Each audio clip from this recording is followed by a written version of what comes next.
Hello guys, welcome back to Beyond the Realms, and today I'm going to do a book review for Star Wars The Lost Stars. I actually shot this review last night. I did a live review on Periscope and I was trying to upload it on here, but it all got out of whack with the audio and the video. They weren't synced up right. So here I am again. I'm going to do a review so I can have this on YouTube. So, Star Wars The Lost Stars. This is part of the new canon. Everything that came before Disney bought Lucasfilms is now considered legacy, and they are starting a new canon with the Star Wars films they were doing. Now, some of the books, they are remaining canon. Like, I know Darth Plagueis is remaining canon, and I'm not sure if there's any other ones besides that. But I have read a few books in this new canon. I've read Heir to the Jedi. I've read Lords of the Sith. And overall, guys, I've probably read, I want to say 5 Star Wars books before this one. Now, this one is listed as a young adult book, but guys, to tell you the truth, it's more than that. I think anybody that likes Star Wars in general would like this story, would really like this book. So to tell you the plot, it's based on the planet of Jalukan. Well, at least that's where it starts. There's a young girl, Ciena Ree. She is a lower class citizen on this planet. She is considered one of the first waves of people that came there, set up civilization, and they're basically lower class people. Well, she has a chance run-in with what's considered a second waver and a more upper class citizen of Thane Kyrell. Normally, you know, there are two classes. They wouldn't hang out with each other, but they run into each other when the Imperial comes to Jalukan to set up Imperial reign. This is all starting before A New Hope. So the Imperials are there. Everybody's excited because the Imperials are going to bring peace to the galaxy and government and all this other stuff. There's a lot of jubilation in the air over the Imperials at the time, the Empire.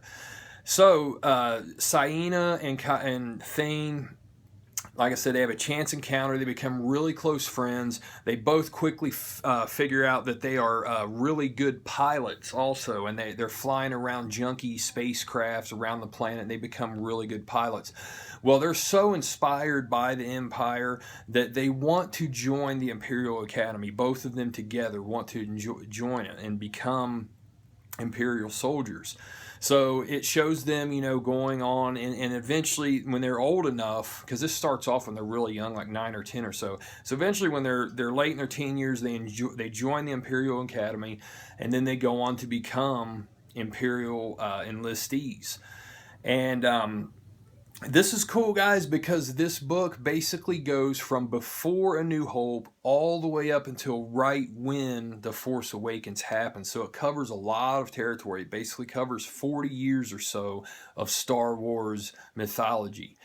And without giving too much away, what ends up happening is one of them stays with the Imperials, and then another one, I'm talking about Ciena and Thane, one of them stays with the Imperials, and one of them defects to the rebellion.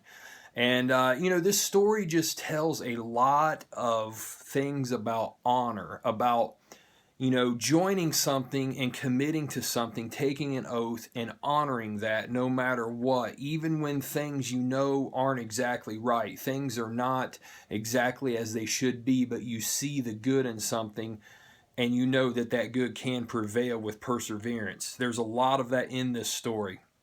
And Ciena and Thane, even though they find themselves on opposite sides of the fence in the galaxy, they also find that they cannot be kept apart. It's like the Force is bringing them together no matter what. Just when they think they've seen each other for the very last time, they end up crossing paths again. And their friendship and their bond is definitely strained through their differences, but they still have this love and bond for one another as time goes on. So you see everything in the Star Wars franchise so far in this book, but what's cool is because it's focused on Ciena and Thane, nothing feels rushed, nothing feels crammed in there. It's basically focusing on these two people and just the immediate people around them instead of trying to tell all this huge story, you know. And if if you've seen the movies, you're going to pick up on the little things here or there. There's nice little tidbits and Easter eggs thrown throughout this. And to give away two really small spoilers, at the end of A New Hope, when the Death Star explodes and Vader is in the TIE Fighter and he's blown out into space, well, you get to see in this book how he is rescued and his first reaction after he is rescued. And also, in The Force Awakens, when you see the Imperial... the starship, the Imperial ship, crashed on on Jakku. You know, it was real big in the first trailer it was released. You know, the Imperial Starfighter, when it's crashed, you see it crashed in there. You know what I'm talking about. Well, in this book, you find out where that came from and how that happened. The AT-AT that's wrecked with sand all over it. You find out where all that stuff come from in this book. So like I said, really nice tidbits, really nice tie-in. I just really thoroughly enjoyed this book, guys. And honestly, out of everything I've read Star Wars-wise so far, this takes the cake for the best book. It's the best book I've read. You know, and this book has many great reviews. It was really hyped up. And this is one of those books, guys, that truly lives up to that hype.